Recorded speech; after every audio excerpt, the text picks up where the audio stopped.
Hi, everyone. I wanted to pop on today and talk about a topic that's been coming through. And I know that the last time I was on here was about a week ago.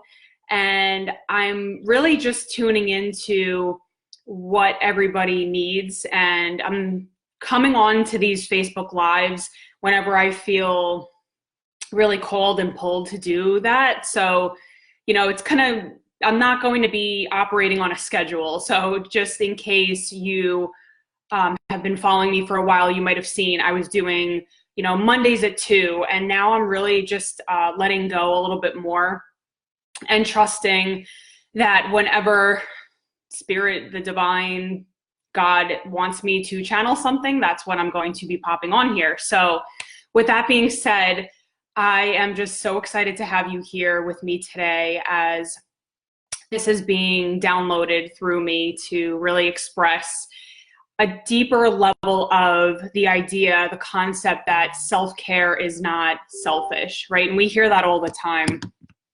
It's something that we see everywhere, right? Self-care and, filling up your cup in order to help, other people in your life. Today, I'm going to broach this topic on an even deeper level. And what people typically think of as far as self-care is, like going to get a massage or getting a manicure or, doing, taking a bubble bath or whatever that is. But today I want to invite you into this conversation, into this energy that it's so much deeper than that. And when you really embody this concept, it's going to shift the way that you relate to yourself. And so I'm excited to see we have Jocelyn, Darlene, Marilee. Awesome. If you can be greetings from Arizona. Oh my gosh, you're in Arizona. I love Arizona. Sedona is the best. If you are in Sedona, there are so many amazing, there's a crystal shop that I used to love there. There is something with a chocolate cafe on that main road, but I'm not sure where you are. Iris, welcome to the conversation. Marilee, I'm so excited for you. That's such a high vibe place to be. And so if you're hopping on now, just joining in on the conversation about taking that the idea of self-care is not selfish to a deeper level. And so, like I said, we typically think of self-care as, taking a bubble bath, going on a vacation, all of these different things, when really I'm always going to be directing you back to the internal conversation, right? So I always teach my clients, it's really about filling your emotional bank account. And if you have a business, or if, you don't even have to have a business to understand this concept, but welcome, Vanessa. I'm glad to have you here. The idea of filling your emotional bank account, if you think of a profit and loss statement, and if you have a piece of paper, if you're not driving or anything like that, take a piece of paper and divide it in half. And on one side, you're going to have profit, and on the other side, you'll have loss. And so if you think about depositing money into your emotional bank account, those are activities and ways of being that are going to nourish you. And not just physically, right? It could be mentally, spiritually. What are those things that are going to fill you up?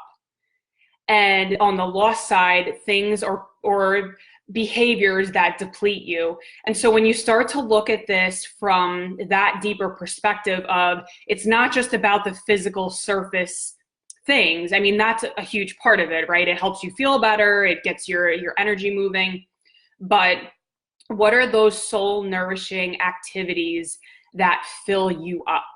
And for a lot of you, it could be different. It could be, listening to, for me, I know what raises my energy right away is listening to binaural beats or really high vibe music on YouTube, or having alone time or doing meditation. So that's more of what fills me up. For you, it might be different. It might be, going for a hike or doing things that are more external and things that you can physically, anchor yourself into. But I want you to start thinking of, when you wake up in the morning, what are you filling yourself with? When you have your first thought in the morning, is it dread? Is it stress? Is it, oh my gosh, I have to, start this day again? That is all part of what depletes your emotional bank account, because that impacts you. It impacts your energy levels. It absolutely impacts how you show up every day. And so this is really the fundamental principle of filling yourself up so that you bring your best energy, your best self to your day. And so what are those subtle practices, or those, maybe you start doing affirmations in the morning or meditating? What are those practices that you can start to implement to anchor yourself into that new vibration of filling your positive profit side of your emotional bank account? Because when you are constantly beating yourself up and thinking negatively and catastrophizing and thinking of the worst case scenario, guess how your energy projects to the world? You are constricted, you're stressed out, you're not feeling good, you're not feeling at your best. And I see this all the time with women. It's like your emotional bank quotient, I guess we can call it, right? It's like, what is prevailing here? Is it the profit side or the loss side? And that's how you can tell when you show up every day. You yourself can tell, am I filled up on the profit side or the loss side? What's going on here? And so that quotient, that, abstract number in your mind, whatever that is, that's how you can tell if you're on track or not. If you're filling yourself up with positive things, with affirmations, and if you're saying to yourself, well, all of these external things are going on in my life, you have the power, you have the ability to condition yourself, to anchor yourself into a new vibration where you're filling up your emotional bank account despite what's going on in your external circumstance. And it takes strength, it takes dedication and practice, right? Because you're so used to, and by you, I just mean, all of us have this, right? Like the brain is just wired to remember negative things, and the subconscious wants to protect us from harm in the future. So we shield ourselves and we close ourselves off. But it's really about seeing how you can reprogram, recondition yourself to get into that new vibration of, I am filled up, I am adding to my emotional bank account every single day. And I would love to hear in the comments, if you're watching right now, what are some ways that right now, what are some of the behaviors that are draining your energy right now? It could be you're waking up with negative thoughts, or you're ruminating and you're projecting to the future, or maybe you're comparing yourself with people on social media. There are so many subtle behaviors that are preventing you from filling up that positive side, right? So identify for yourself, write it down. What are the behaviors that aren't serving me, that are pulling me down? Is it guilt? Is it, I hear this so much with working moms, are you, every time you go to sit down at your desk, you're feeling guilty that you're not with your son or daughter, and vice versa. When you're with them, you're like, oh, I should be working. Those are really subtle behaviors that are sabotaging your emotional bank account. Welcome, Karen, Colleen. Awesome. I'm so glad to see you here today to really join in on this conversation. And so we're talking about now filling up your emotional bank account. What are those behaviors that are stealing your joy, that are preventing you from feeling vibrant every day? And even for myself, I'll just give myself as an example, completely honest right now, as I'm going through this emotional detox, I'm getting ready for my retreat next week. I'm going on a retreat to San Diego to really step up my game in terms of my leadership and in my business. And I'm doing a cleanse tomorrow, a juice cleanse, and I'm really trying to prepare my energy field. And I'm realizing like all of these toxic behaviors from the past are coming back up. And it showed up really clearly for me. It's like, hey, your judgment is preventing you from being happy, from being free. And I think all of us have this. It's the human condition, right? Whether it's jealousy or resentment or judgment towards ourselves or others, that separates us, that gets us, bumps us out of that alignment. So identify for yourself today. If you just jumped on the call, what I'm having everybody do is have a piece of paper and divide it in half. On one side, you're going to write the profit. On the other side, you write loss. And when you're filling your emotional bank account, it's things like, affirmations and saying positive things to yourself, re-anchoring in a new vibration of who you want to be, what that bigger vision for yourself is. On the other side, you're going to have the loss. So what are those behaviors that you do on a consistent basis, whether it's worrying or stressing or obsessing or not being patient about things? What are those toxic behaviors that are pulling you out of alignment, that are not allowing you to be present or to fill up that other side? Merrily, not consistently setting aside intentional time. Yeah, and honestly, this is it. All of these things that I talk about it's ingraining new habits, right? And a habit is a consistent way of showing up and a consistent way of being. So your current vibration is a result of your past choices, your habits, all of those things, because that's what's creating your current reality. And so when you are ingraining a new habit, you need to use your conscious mind and have things as reminders. So I would honestly just set, if you have a calendar or if you put something in your phone as a reminder, you need to be reminding yourself and having strategies that can remind you, because it's not going to be habitual yet. You need to ingrain those behaviors. You have to set yourself up for success through reminders and constantly flooding yourself with this new way of being, because it's not natural yet.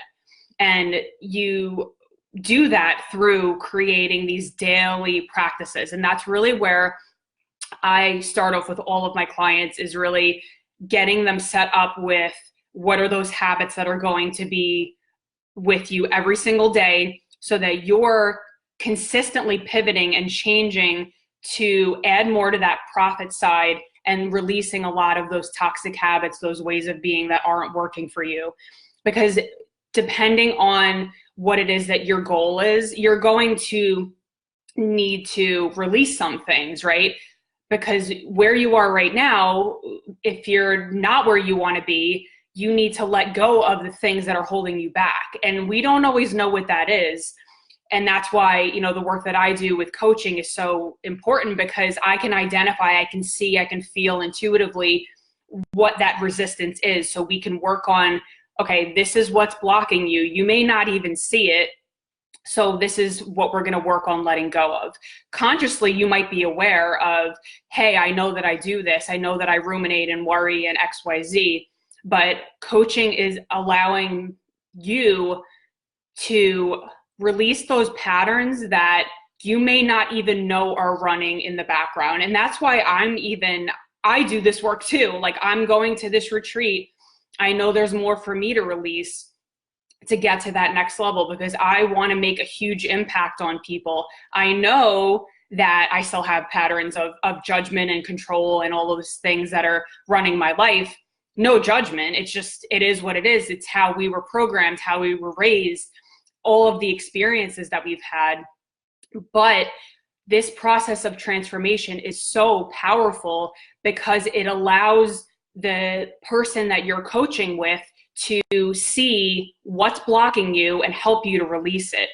And so this is just a really good practice that I wanted to talk about today, that you can do consciously. You can start, implementing this right away, so that you start feeling better in your body, so that you anchor in a new paradigm for yourself. And I'll just give a quick example. And Eric doesn't mind that I share this. Eric has anxiety. I do too. I think all of us do to an extent. Am I right? It's just, how severe is it? We all, have trouble, I think, anchoring back into the present.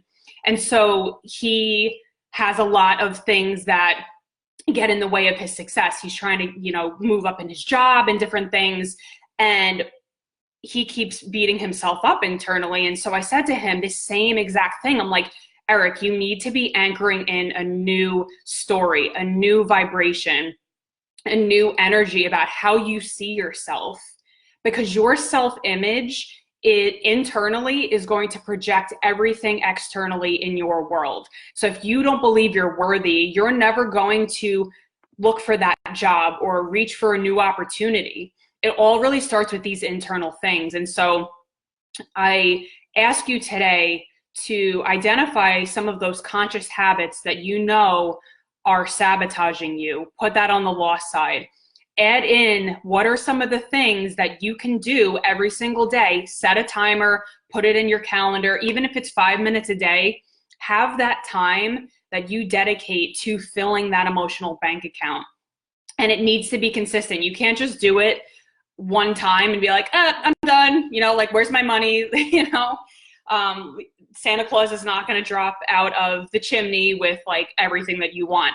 This has to be you ingraining and doing and trusting the process every single day. And you're going to start to see yourself attracting new things and changing and shifting. That's how transformation works, because you're going from this side of your limited self to your highest self. And so ingraining these new behaviors, looking at yourself differently, doing the deep transformation work that, you know, of coaching and hypnosis and all of those things is going to condition you to literally show up differently, show up energetically as this new version of you. And really that's the whole point of transformation, is releasing the crap that isn't working and ingraining new ways of being on a consistent basis, so that you are reaching that vision and you're stretching yourself out of your comfort zone to get to that place that you want to be. So I would love to hear, Marilee, thank you so much for sharing. If anybody else has things that they know are sabotaging them, behaviors that are preventing you from moving forward, I would love to hear them. If you're watching this recording, then I'm still going to be commenting and sharing and helping you to shift that. So I am so grateful that you were all here with me today, and I will see you on the next Facebook Live. Bye.